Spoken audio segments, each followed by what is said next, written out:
Oh my God. You guys are going to kill me. Guys, I've had a hella stressful little stretch in my life here. And just when I thought I was out, North Carolina brings me back in. That's right.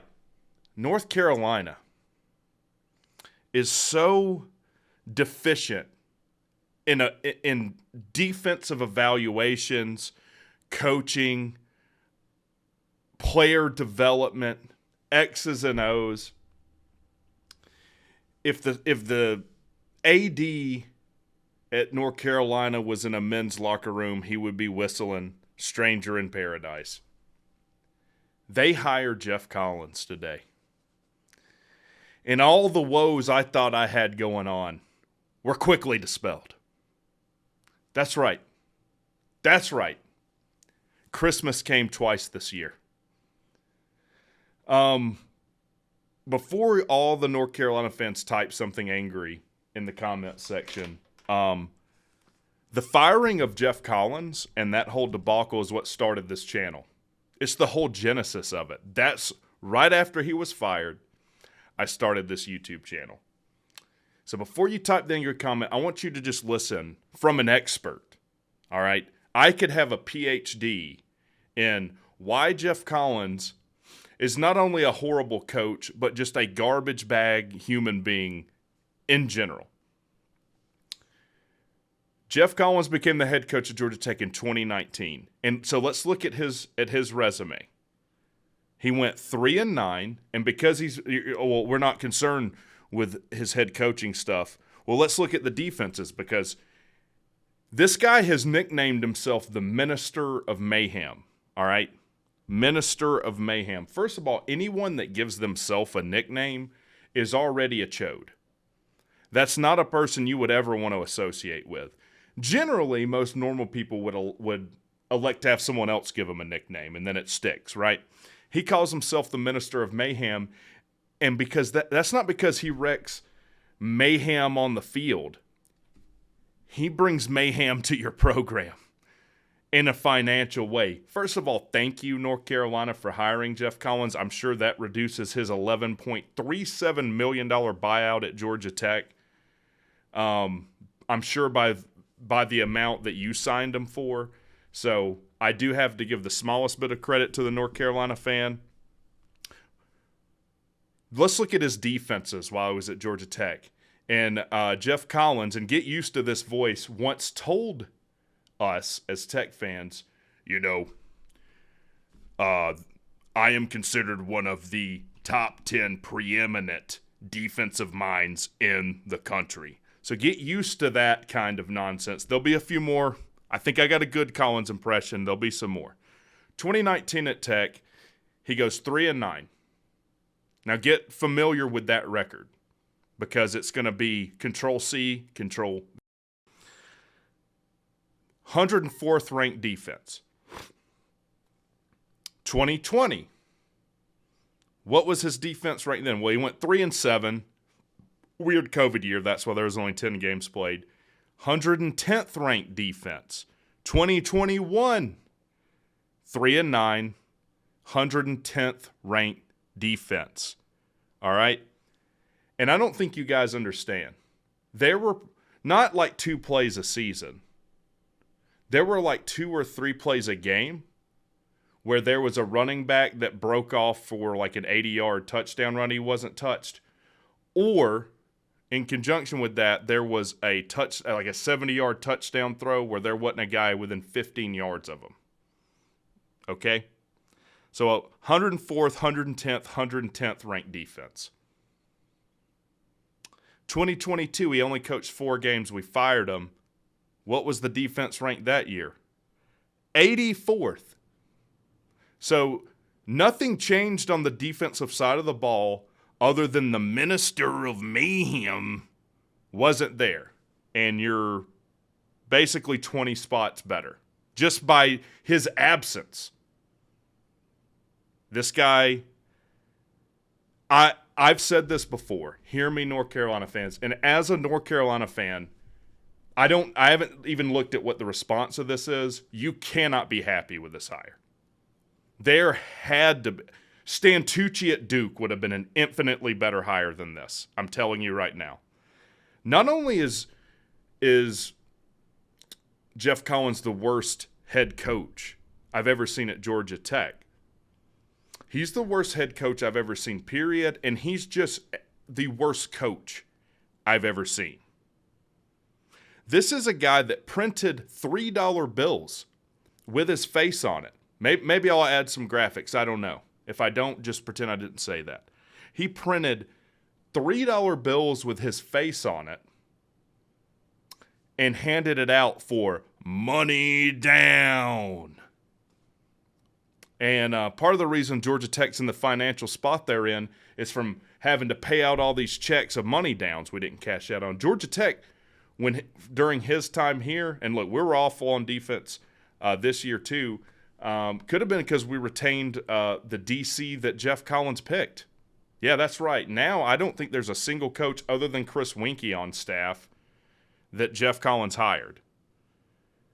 That was embarrassing. And then he threw them in the end zone for like the fans, like, here, pass these out, man. These $3 bills, they're gonna get the ladies. They're gonna get them going. All right, you're gonna want to throw them on the field. He brought workout equipment, like weightlifting sets, onto the field for like the pregame warm-ups when we played Clemson to try and intimidate them. I think that was the year they beat us like 75-3. Yeah. The way he ran practices, and this isn't even me trolling you, North Carolina guys.